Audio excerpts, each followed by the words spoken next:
All right, welcome to Spoil Hard, movie review full of spoilers. In fact, I'm going to spoil the entire film for you. So if you don't want to know anything about the film, why did you press play? Interstellar is our movie starring Matthew McConaughey as a former astronaut. Now he's a widowed farmer living with his 2 kids and his father-in-law played by John Lithgow. So, near future, distant future, not a good future. The Earth is basically screwed, there's dust everywhere, and nobody can make a living unless they're farming.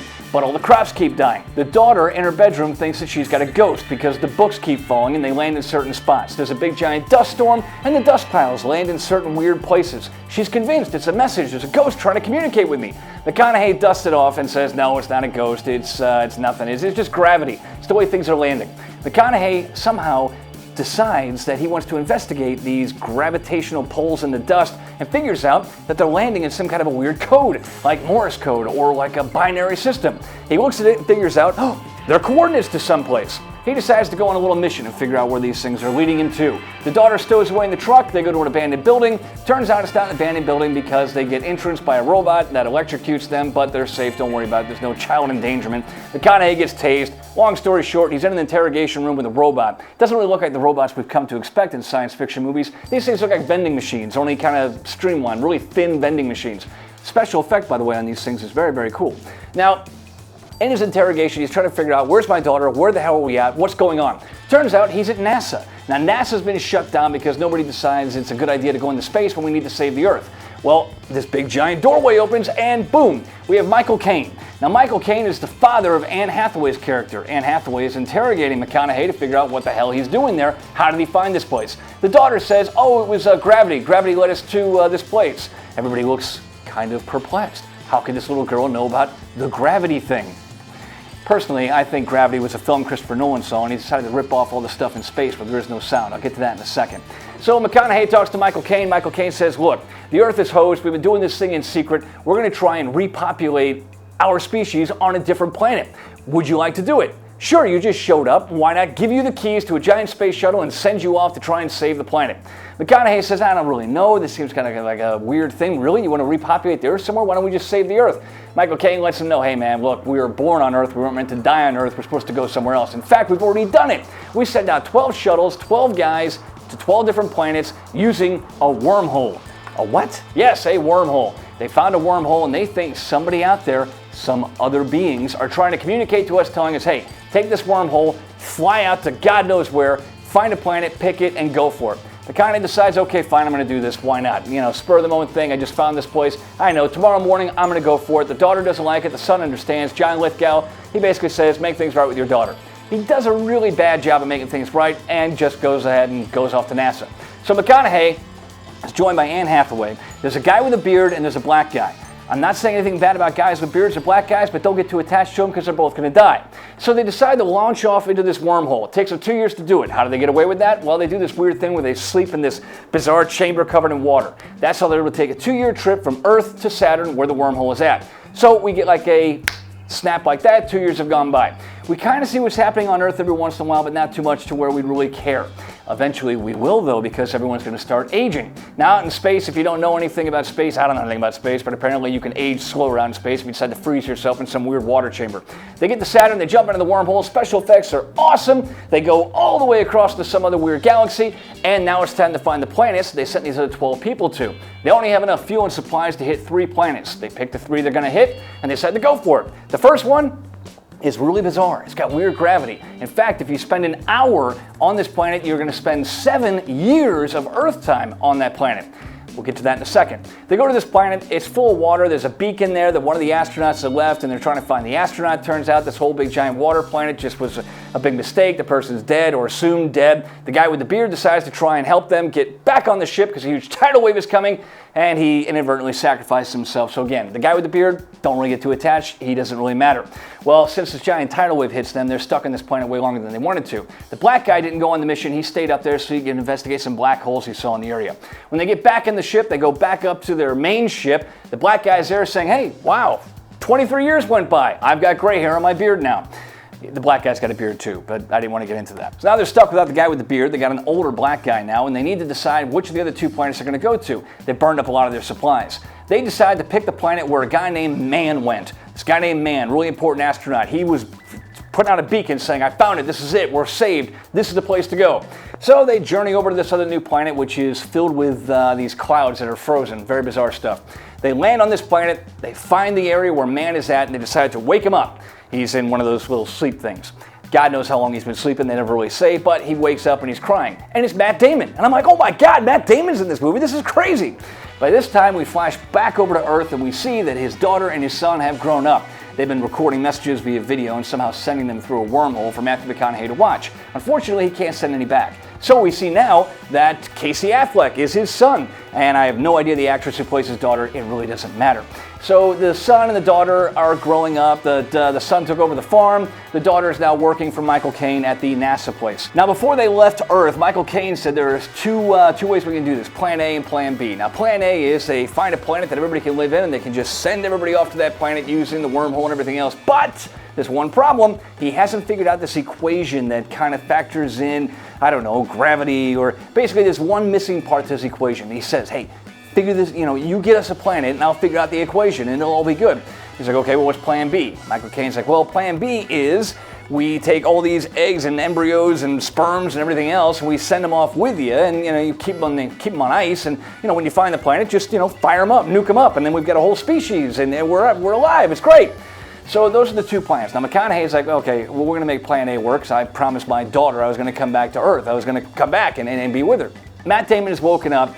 Everyone's happy. Hey, we got Matt Damon woken up, and this planet is habitable. We can all live on it, right? He's like, oh yeah, it's great, it's perfect, it's great. Well, something really weird happens. Well, not really weird. Michael Caine dies. He dies on Earth. He dies of old age, but before he dies, guess what he says? He says to McConaughey's daughter, it was all sham. It was all a lie. I had no way out. There's no way to send people there. There's no way. There's no way for them to come back, and there's no way for us to send people there. We're just going to have those frozen sperms and eggs and just make it happen. That isn't the exact dialogue on his deathbed that he uses, but it's close enough. McConaughey's daughter sends a message up to Anne Hathaway, because Anne Hathaway is the daughter of Michael Caine, which doesn't make any sense. But in the message, the daughter says, did you know? Did you know this was just a sham? Did you know that you weren't going to be able to save us, that you're just on this one-way trip? Did you know it? Well, McConaughey hears this, and he's like, what are you talking about? What are you talking about? Anne Hathaway's like, I didn't know this. Then Matt Damon says, I did. I knew going in. This was a one-way trip. Sorry, guys. It's a one-way shot. You're never going home. You're never going to see your daughter. Sucks, doesn't it? He doesn't really say it in that tone, but you kind of get that attitude from him. Then you're wondering, man, Matt Damon is kind of a prick, right? Well, Matt Damon and Matthew McConaughey start talking. McConaughey says, look, I came out on this mission to find a planet. I did. I found you. I woke you up. You're thawed out. I'm going back to my daughter. I'm going to take what resources I've got. I'm going to give it a shot. If I fail, at least I failed trying to come home to my daughter like I promised. So then him and Matt Damon go for a walk on this weird, desolate space planet that they found. And that's when Matt Damon does something a little bit bizarre. He double-crosses McConaughey. That's right, Matt Damon does a double-cross. It's the talented Mr. Ripley all over again. Matt Damon basically tells Matthew McConaughey, hey, I lied. This planet can't support anything. In fact, I don't even know how I've survived as long as I have. But yeah, this planet's no good. We're gonna have to use all the supplies and go find another planet, and I'll be damned if I'm gonna stay here. I've just told you the truth, so I'm gonna have to kill you. Again, not the exact dialogue. They have a really awkward spaceman fight on this bizarre planet. McConaughey gets the upper hand after it looks like all hope is lost. While this is happening, the black guy, remember I mentioned he's going to die? Yes, this is how he dies. He finds a little recorder, he starts looking at it and realizes, wait a minute, this planet can't support any life. Matt Damon lied to us. Boom, giant explosion. Isn't that odd? Big giant explosion planted by Matt Damon in case anybody discovered the truth. Now the black guy is dead. Anne Hathaway's freaking out. She rescues McConaughey. They decide they're going to basically go back up to their big little spaceport they've got outside this planet and figure out what to do with Matt Damon. But Matt Damon decides he's going to hijack a ship and he starts flying for their space station at the same time. They're both racing very slowly because it's space and it's supposed to be realistic. So they're racing really slowly to this space station. Matt Damon gets there first, but the robots, you know those little slim vending machines I told you about? Well, they decided to turn off the autopilot feature, so Matt Damon cannot dock on that using the autopilot. He's got to do it himself. But he's in a rush. He does a bad job. Long story short, pressurized, whatever the thing didn't really work, and boom! He gets sucked right out into space. Matt Damon is dead. Now, once Matt Damon dies, obviously he does severe damage to the space station. Everything is completely screwed. They don't know what they're going to do, but somehow Matthew McConaughey decides to be this really cool hot shot, rock out with your cock out type of pilot, and he's able to pilot himself into this big spinning space station Long story short, they're able to make it to the space station, which is now halfway functional. What are they going to do? Where are they going to go? Remember that third planet? Yeah, there was a third planet that they could go to. But they've only got enough fuel to get to that third planet, and that's it. And the only way to get there with their damaged space station and spaceships is if they dump a lot of the dead weight. That includes the robots and a whole lot of their supplies. Now, why would they want to go to that third planet so bad? Turns out Anne Hathaway is in love with the astronaut who landed on that planet. Oh, seriously. So they go to that third planet, or at least they're on their way to, and it's time to drop the dead weight. They do this while they're passing this black hole. McConaughey says, okay, time to start dropping the dead weight. Let's drop this robot and let's drop that robot. Oh, and by the way, I'm going to basically drop myself. That's right. Love is all that matters, Anne Hathaway. You go find that lovely astronaut that you're in love with on some desolate planet, probably screwed. Go for it. I'm going to basically kill myself. So now we're flying through a black hole, which has never really happened in real life before. I mean, it's been achieved in, certain kind of sci-fi things, so I was kind of intrigued.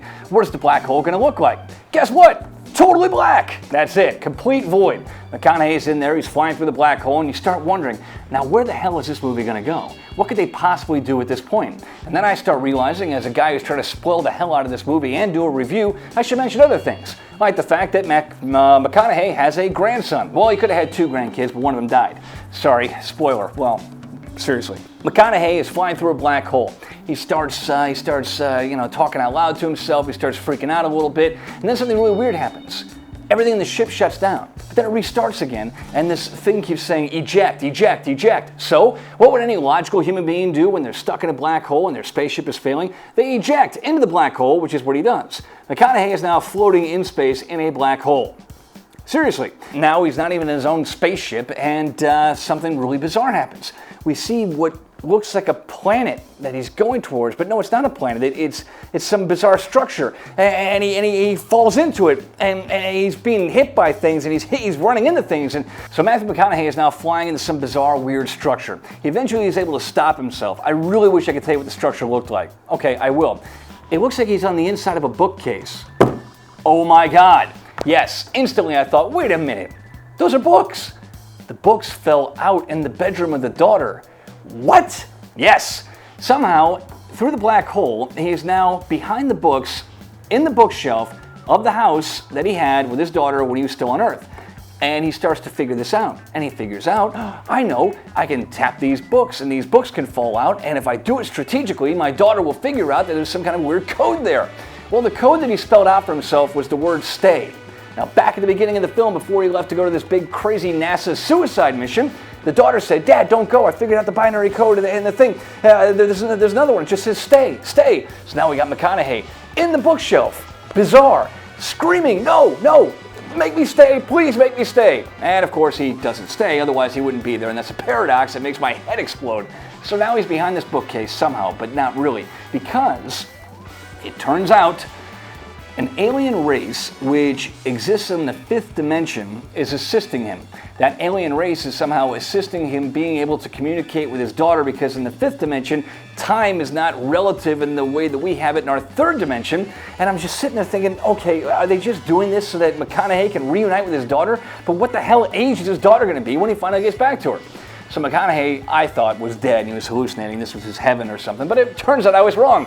He really was traveling through time and space using some bizarre portal that this alien race that we never see is able to help him out with. Hey, remember when Matthew McConaughey was dropping XX baggage when he was trying to, help Anne Hathaway get to the love of her life and he dropped the robots and everything else? Well, one of the robots made it into the black hole. How convenient. Now this robot can communicate with Matthew McConaughey.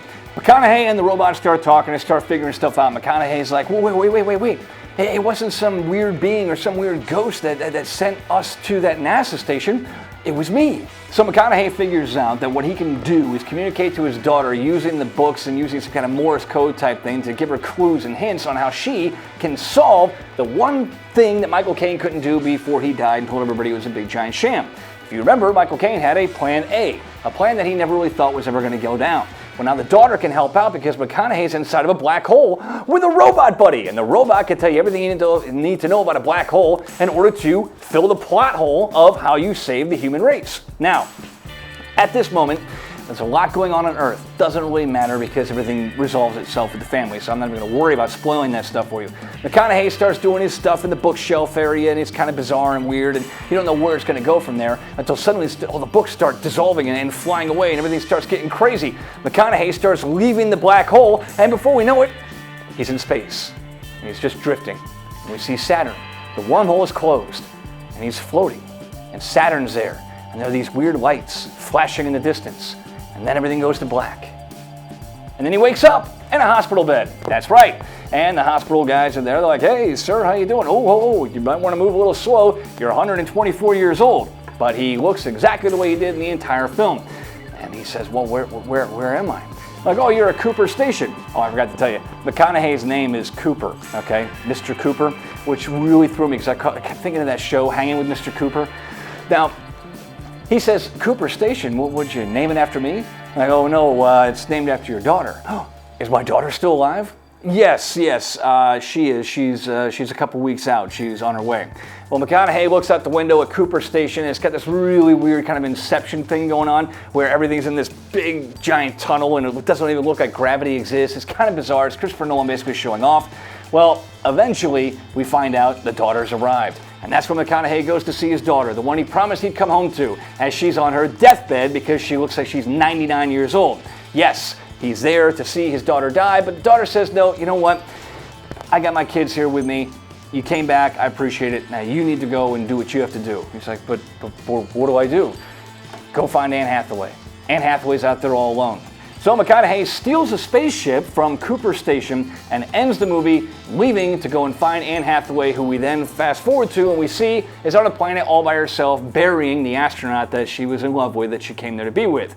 So the movie ends with Matthew McConaughey stealing a spaceship, leaving his daughter in her deathbed so he can go and find Anne Hathaway, and the two of them can be alone on a planet God knows where. The movie is Interstellar. I'm Joe, and you just got spoiled hard.